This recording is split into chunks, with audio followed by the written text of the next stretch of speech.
Okay,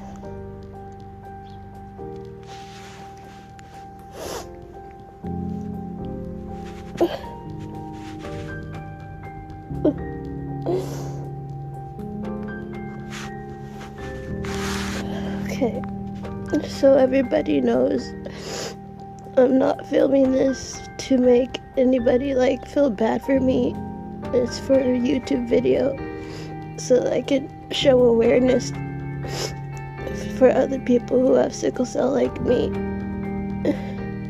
and to show you guys that this pain is very real and raw, and it hurts. You can't see it on the outside only because I'm crying, but my body is on fire. Pain, deep sorrow, and uncertainty. Welcome to the world of a sickle cell sufferer. Most of these sufferers were born to die, and only a small fraction live to tell their story. Sickle cell is probably the most common and devastating genetic disease in humans. It is the most devastating because persons with the disease are affected throughout their life cycle. The disease is highly prevalent in the Middle East, Mediterranean regions, Southeast Asia, and Sub-Saharan Africa, especially Nigeria. Sickle cell anemia is a group of inherited red blood cell disorders. It is a genetic condition that is present at birth.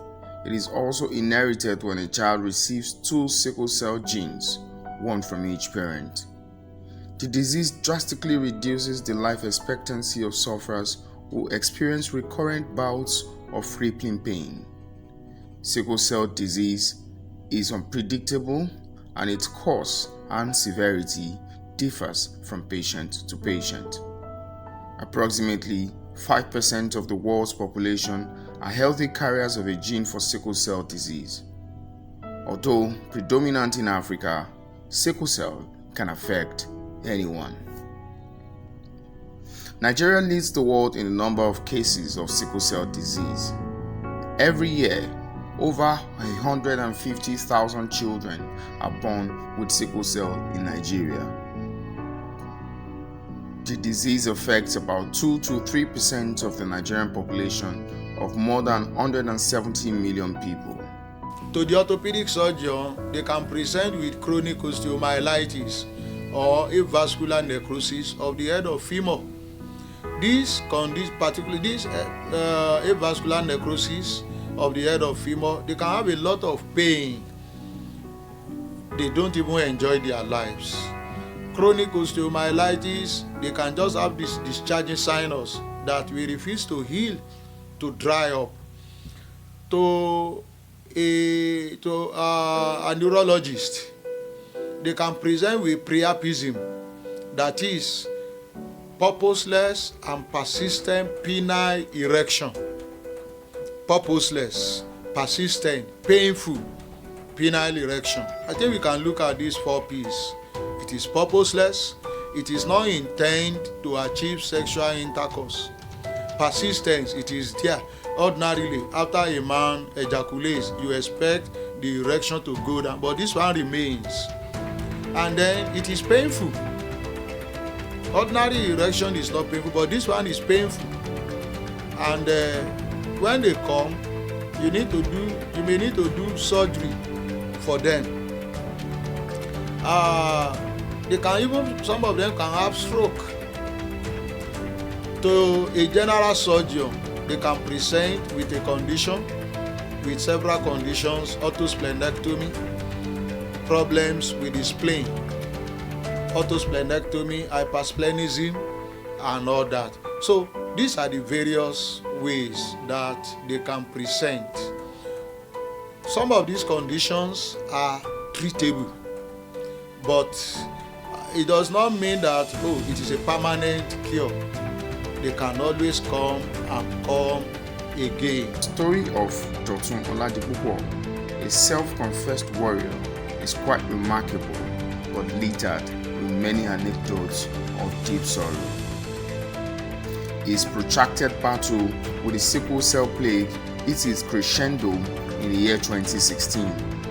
He eventually recovered after a successful operation in 2018. That period marked the lowest point of Dotun's life. I've experienced virtually all of the complications of sickle cell, so that was the most troublesome part of my existence at the time. I was sick for about 3 years and all that. So if by grace you have a chance to live above all of those challenges, especially when you have to be bedridden for about 3 years, and somehow you have the grace to wriggle out of that, it is only expedient that you document that experience to raise and share hopes of not only people living with sickle cell, their parents, caregivers, friends, everyone, the public, to raise and share hopes with them, to make them see that regardless of the challenges, there is a light at the end of the tunnel. So that is what exactly motivates me to write the book and put my life experiences into a document. It is not fiction. It is not fictional.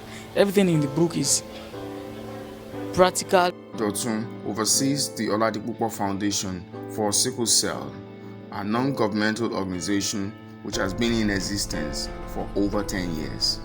The truth is, you don't just go through it or overcome. It's a lifetime challenge. It's a lifetime condition that you start expressing from birth till death. So it depends on how you manage it that will determine how much longer or how much grace you have. So it's not something that you just go through it and overcome. It's something you live with all through your life. So it's a lifetime challenge. But I can say that I've experienced almost all of the complications associated with sickle cell. So as that, I've gone through bilateral hip replacement. That is replacement of the hips, both hips. And of course, as a result of AVN, avascular necrosis of the hip, which is one of the major complications of sickle cell, and is one complication that every warrior will experience as you grow older.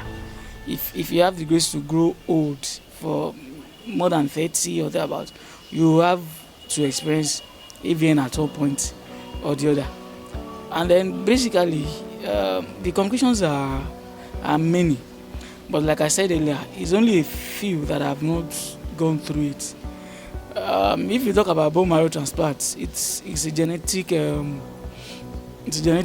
procedure that tends to improve lives of people living with sickle cell. But scientifically, it has not been proven to work on people who are of older age, but it works more on people of younger ages. The likelihood of a sickle cell crisis increases with any activity that raises the body's oxygen requirements, and that includes physical or psychological stress, rapid or extreme changes in temperature, overeating or being too cold, dehydration or high altitude. And for some people, wind and rain can trigger a crisis. Given the variety of triggers and the challenges of the disease, Dapo Oni, an avid sports fan, had to give up on his dream of playing football at a professional level. It's a bit frustrating sometimes. It's not the best feeling. It's not the best feeling at all. You just put it that way. It's so annoying, so frustrating. You feel like the world is coming to an end. I don't like it. That's what I just say. But it's very, very painful. Very painful. The stress, everything you guys of such you warriors will go through. It's so frustrating sometimes. I had one in 2003, 2006.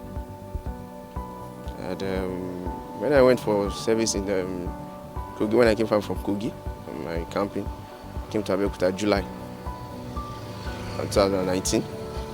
I had one in January. January 2020. I spent 3 weeks at General Hospital. Oh, I'd had series. The ones that I can manage, then the ones that I cannot manage, that I have to go to the hospital. So it's much. You cannot even, you can't talk about that. I have like what my essence of living. But let me commit suicide. But thank God I'm a Christian. I do read my Bible. So at times I was like, I'm not the one that created myself. Why will I commit suicide? So because when I was in primary school, in secondary school, I can't measure uncountable time that I spend most of my time at the hospital than at the school. Because when the crisis occurs like that, I have to spend the time. If you spend months at the hospital, you spend weeks, spend months at the hospital. And no much awareness then. By the time you come back from the hospital, before you know it, crisis will occur again. So the experience have not been easy. In Nigeria, the average family nursing sickle cell patients fall way below the poverty level line, and parents who struggle to pay rent, provide food and clothing, struggle to great effect in managing their sickle cell children. Sickle cell anemia, well, the major thing is still to say that prevention is better than cure. But when one discovers that one has sickle cell, a condition that we can call sickle cell anemia, well, in children, they may begin to complain of joint pains. Their eyes may become yellow. And then you see that every now and then they may require blood transfusion. These conditions are treatable, but to say that we will cure it, though in the recent time we talk of bone marrow transplant, but then how affordable, how many people can afford it? So it is still cheaper to prevent it than to treat. But with bone marrow transplant, it is treatable. But honestly, the cost is prohibitive. Perhaps one of the most challenging aspects of sickle cell disease for adults involves holding down full-time employment. Many sufferers are unemployed, and the toll that has on them is emotionally devastating. Dakboni, a graduate of the Federal University of Agriculture Abeokuta, says those with sickle cell often miss work, sometimes for days or weeks due to complications of the disease.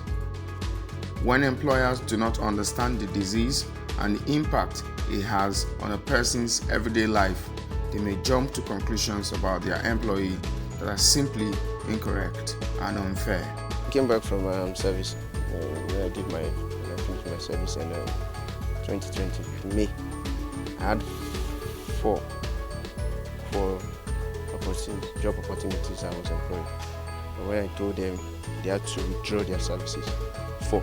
Even one happened to me 2 weeks ago. The text message of the proprietor is still on my phone. It's very sad. And what happened was that I was a bit sick. So when I was in school, so I told the HM that I have to go home just to relax a bit. I just have to tell her one or two things about me. The woman gave me the permission. So I was just resting. I just saw a message. My services are no longer needed. And I don't have to come the second day. So those are the things that you just have to bear with when you're a sickle cell warrior. So that's. The question is, how then can the war against sickle cell disease be won in Nigeria? Religious bodies and government at all levels must rise to the occasion in addressing the existing deficiencies in the management of sickle cell disease in Nigeria. Basically, one of the major challenges of people living with sickle cell and the families is poverty. It is expensive to manage. So as a country, we ordinarily have very weak health system for the generality of the people. So how much more expecting a specialty treatment for some classes of people? So at first, what the government should do is generally promote and give a very strong health systems for the generality of the people. At that point, you see that mortality rate of people living with sickle cell will improve. Then, in enlightenment, the government should do as much as possible to enlighten the youth and intended couples about genotype and all of that. Then, for people who are already suffering with sickle cell, government should try and create a kind of quota system for some of them who are willing to make a living for themselves, to get a job, to work in the society that is not discriminatory, to not go through rigorous recruitment processes because they want to work. Imagine if a government wants to employ now, you now have about 1,000 people applying, 1,000 people physically present at the screening, and within that 1,000 people you have people living with sickle cell. Why not create a quota for them? Let them know that in a year we want to employ 1,000, but people with sickle cell will have 10 slots. Then that way, the rigorous exercise of going through recruitment and all of that will be reduced, and it probably will improve the standard of living. But basically, what many Nigerians should invest in healthcare. They should look out for people living with sickle cell with help. Some of them are going to school, some of them are entrepreneurs. They actually need help to improve their businesses because most of their earnings are going into managing their health. So let the government should also come and then help the club in Abeokuta here, because the nurses and the laboratory staff that are helping us with the nurses and the doctors that are helping us there, the money, the drug they give out to some the less privileged that are not be able to afford some drugs, they bring out those money from their own pockets and assist. Even people from the rural area do come for the meeting. So I will encourage the government to come to our aid to help us. Like, let us have a center. Let us have a center that will help some people to go to the center, and when they are in need, when they are in crisis, when they are in pains, when they are sick. The role of government in this sickle cell anemia is still to promote health education in Nigeria. Let health workers go to the community, educate them. And even if I may say that if we can legislate that before any man or woman will marry, let's have their genotype. Let them be cancelled. If we know that our genotypes, we should not marry, because the economic burden of having an individual with sickle cell anemia can be very enormous, both on the family and on the society. For example, if you employ somebody with sickle cell anemia, such a fellow may be taking several hours or some hours off work to go and attend to his or her health condition, and this will reduce productivity. That is not to say that these people that is not to say they are not employable, but when the needs come for them to attend to their health condition, we will be losing hours that should have been spent at work to attending clinics. So we still need to do a lot of work at the level of the government to educate the society or the economic body of having individuals with sickle cell anemia. Health education will do a lot in this to prevent this condition. There should be adequate sensitization for intending couples, as well as provision of healthcare facilities that are instrumental in managing the disease. It is also hoped that the bill for the control and management of sickle cell disease, which was presented to the National Assembly in 2011, becomes a legislated act. learning about sickle cell disease should also be incorporated into the primary school curriculum.